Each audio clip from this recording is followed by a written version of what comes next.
ប្រិមត្តរបស់យើងបានធ្វើការសាកសួរថាប្រសិនបើគាត់មាន data ច្រើនហើយគាត់ចង់ធ្វើការកាត់យក data ទាំងអស់នោះទៅតាមព្រំប្រទល់ណាមួយម្ដងក្នុងពេលតែមួយថាគាត់អាចធ្វើបានតាមវិធីណានៅក្នុងកម្មវិធី QGIS សួស្តីអ្នកនរគ្នាសូមស្វាគមន៍មកកាន់ខ្មែរជា Academy ចឹងនៅក្នុងវីដេអូនេះខ្ញុំនឹងធ្វើការបង្ហាញលោកអ្នកអំពី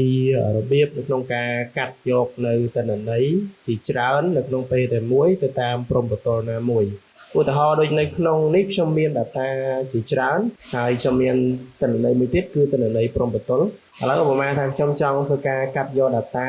ទាំងអស់នេះដែលនៅក្នុងព្រំប្រទល់ខេត្តសៀមរាបឥឡូវនេះខ្ញុំធ្វើការ select យកខេត្តសៀមរាបមួយសិនអូខេហើយយើងធ្វើការ export វាអូខេអញ្ចឹងឥឡូវយើងបានធ្វើការ export នៅព្រំប្រទល់ខេត្តសៀមរាបហើយជំហានបន្តទៀតគឺយើងអាចធ្វើការកាត់បានដែល process នៃការកាត់ហើយបានម្ដងក្នុងពេលតែមួយនេះគឺយើងត្រូវការដំណើរការកាត់បែបជាលក្ខណៈ batch ឬក៏លក្ខណៈសំណុំដែលវិធីក្នុងការកាត់ធម្មតាគឺយើងកាត់បានតែម្ដងមួយទេអញ្ចឹងដើម្បីឲ្យកាត់បានម្ដងទាំងអស់គឺយើងត្រូវការ batch ដែល batch ហ្នឹងគឺជាប្រភេទ function មួយបែបដែលស្ថិតនៅក្នុង tool នឹងដដែលទេគាត់ថាគេរៀបចំជា process លក្ខណៈជា iterator អញ្ចឹងគេថាវាធ្វើការម្ដងហើយម្ដងទៀតម្ដងហើយម្ដងទៀតដែលគេហៅថា batch ហ្នឹងឯងអញ្ចឹងដើម្បីធ្វើការកាត់បានគឺយើងចូលទៅកាន់ toolbox ចូលទៅកាន់ processing ហើយយើងយក toolbox អានេះវាស្តៀងនឹង toolbox នៅលើ map ឬក៏ tool នៅលើ Achieve Pro អញ្ចឹងយើង search រក tool មួយឈ្មោះ clip បន្ទាប់មកយើងមើលនៅក្នុង section vector overlay យើងឃើញនៅ tool clip នេះបើសិនជាយើងប្រើធម្មតាយើងចុចបើកវាមកវាចេញជាលក្ខណៈ tool បែបនេះដែលយើងអាចធ្វើការកាត់បានម្ដងតែមួយ layer ម្ដងមួយ layer ទេនៅក្នុងករណីដែលយើងចង់កាត់ច្រើនក្នុងពេលតែមួយគឺយើងត្រូវ enable batch clip នឹងដែលដើម្បី enable វាយើងមកស្ដាំលើវាមកហើយយក execute as batch process អញ្ចឹងយើងមាន3 parameter ទី1គឺ input layer ទី2គឺ overlay layer ហើយទី3គឺ clip ជា output អញ្ចឹងយើងធ្វើការដាក់នៅ input របស់យើងសិនមកអញ្ចឹងយើងឃើញថានៅក្នុងនេះវាមាន auto fill យើងចុច auto fill នេះមកដើម្បីកុំឲ្យពិបាករើសម្ដងមួយតែមកយើងធ្វើការ select from open layer open layer មានន័យថាជា layer ដែលយើងបានដាក់ចូលនៅក្នុងកម្មវិធីហើយតែមកយើងឃើញនេះគឺជា layer ផងយើង select all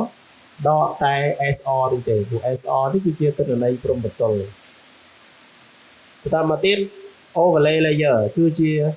ទិន្នន័យដែលយើងចង់ប្រើដើម្បីកាត់ input ហ្នឹងអញ្ចឹងយើងចុច auto fill select from open layer create SR តែមកយើងឃើញថាវាដាក់តែ color មួយទេអញ្ចឹងដើម្បីឲ្យវាដាក់មកក្រោមនេះទាំងអស់យើងចុច auto fill ម្ដងទៀតហើយយើងយក fill down អញ្ចឹងវានឹងធ្វើការបញ្ចូលអានឹងមកទាំងអស់ហើយ